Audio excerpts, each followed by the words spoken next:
Hi guys, this is DJ Slope from Slope's Game Room, and today we're going to be looking at Disney's 14th animated classic, which is of course Peter Pan. The only film where Walt Disney played the lead character in a school play, first released on February 5th, 1953. You know, like Peter Pan? No, I mean really liked Peter Pan? No, seriously, he was a big fan. Michael Jackson.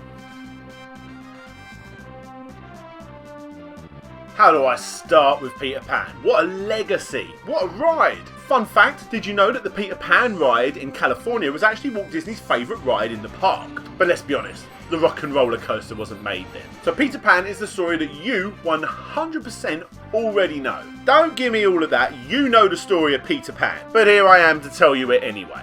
The camera pans across London town and it sets the scene with obvious great Disney choir-esque music. This doesn't send back some brilliant Disney childhood memories. I'm very sorry to say, but Slope's Game Room thinks that you was a mistreated, deprived child.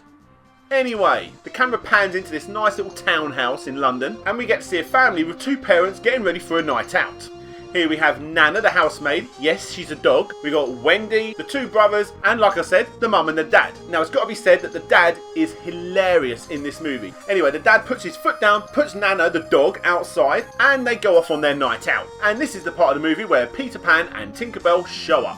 Now, Peter Pan flies into the window of the kid's bedroom, and what he's doing is looking for his shadow. Yeah, this film's very kooky, but you'll get used to it. Personally, if it was me, and this guy showed up at my window, I wouldn't be so welcoming. Anyway, Wendy sews on Peter Pan's shadow, and we, the audience, get to listen in on one of the most craziest conversations between two Disney characters.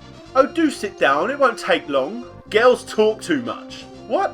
Oh. Well, get on with it, girl. My name is Wendy. Wendy, Nora, Angela. Wendy's enough. Oh. God, talk about treating me and keep 'em keen. Mr. Pan will see you now. Anyway, so Peter very easily convinces Wendy and her two brothers to fly to Neverland, literally by jumping out the window. And off they go. Now, it may seem like I'm obviously ripping on this story a little bit and joking about, but in fact, I love it. This part of the movie is, for me, the best part of the movie. Hearing that good old school Disney music and going on straight to the second star on the right.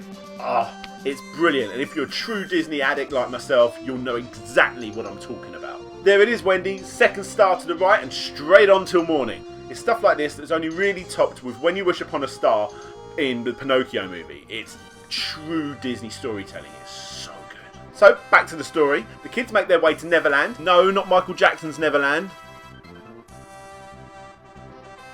And we get to see what is probably one of the best and probably the most iconic Disney villain of all time. Now, I'm putting you to the test with this one. Is there a more iconic Disney character than this? I suppose you could look at Maleficent because of the recent movie.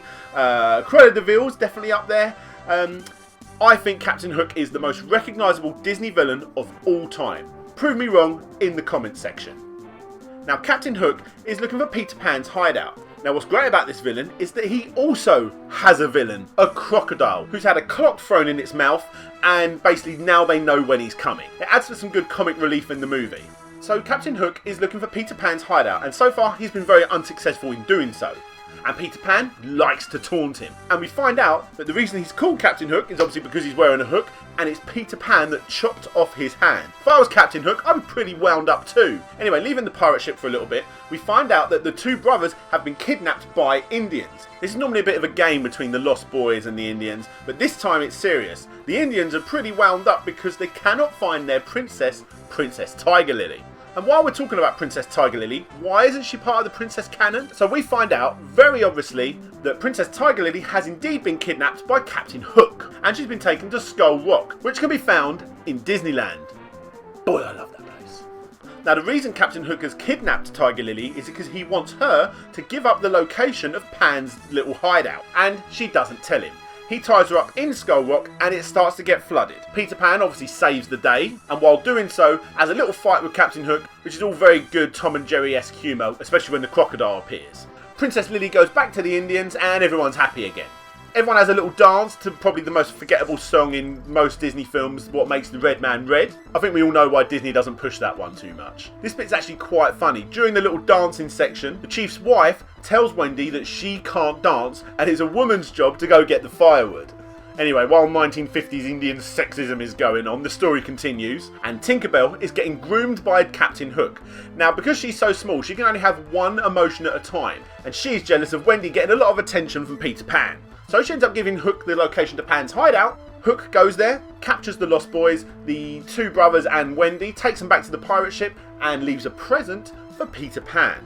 Peter Pan turns back to go get it, and we basically find out it's a bomb. And as he opens the present, Tinkerbell runs over just in the nick of time, and basically Pan doesn't die. Now we have the obvious final climax of the movie with Peter Pan fighting Captain Hook. Pan obviously wins, Captain Hook gets chased off by that crocodile, and woo! It's a happy ending. Peter Pan takes over the pirate ship, Tinkerbell puts all her fairy dust over it, it goes up into the night, the two brothers and Wendy go home, the two boys, Wendy and the parents, look up at the sky and see the ship sail by. So as you guessed it, I'm a fan of Peter Pan. But as a Disney fan, you can't really not like films like this. It's pretty much a given.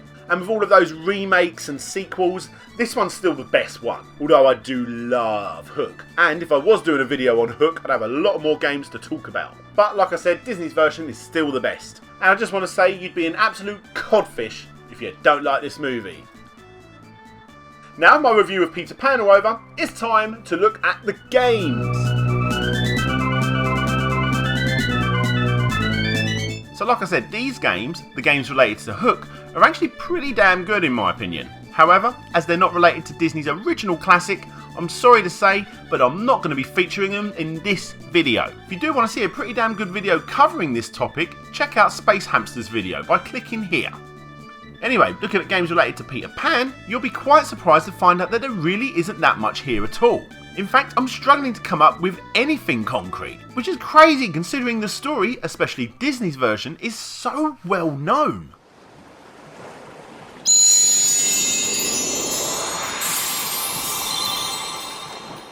So here we are again, with another pretty damn decent appearance in a Kingdom Hearts game, which, as you'd come to expect, does the movie proud.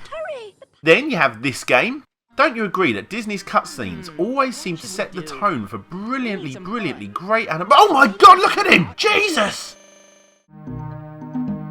Okay, so the gameplay isn't that bad, I suppose. Either way, I shouldn't really be covering this game either, or the Game Boy Advance version, which sucks. Why? Because they're based on the sequel, Return to Neverland, and not the film that we're here discussing.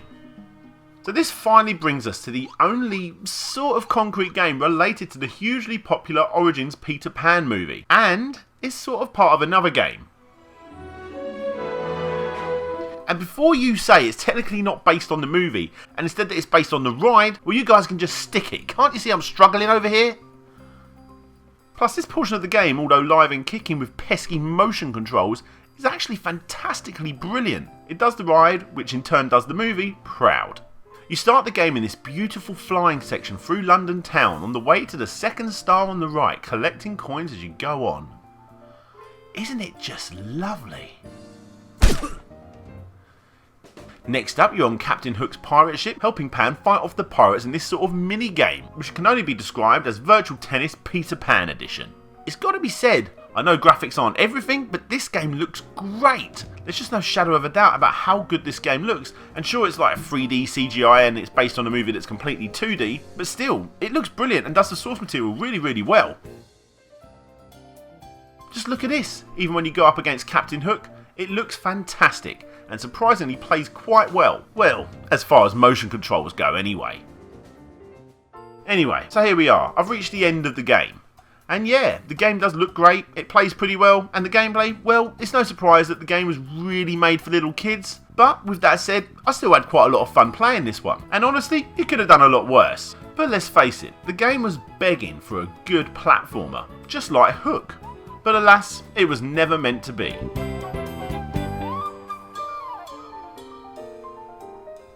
Hey guys, thanks for watching my review on Peter Pan, the movie and the game. If you want to see the last one or the next one, click the links that you see here. If you like what you saw, then please favourite, rate, comment and subscribe. If you want to see my episodes a week early, then click on that lovely P shape right in the middle of the screen. This is DJ Slope signing out, and hopefully I'll see you all next time.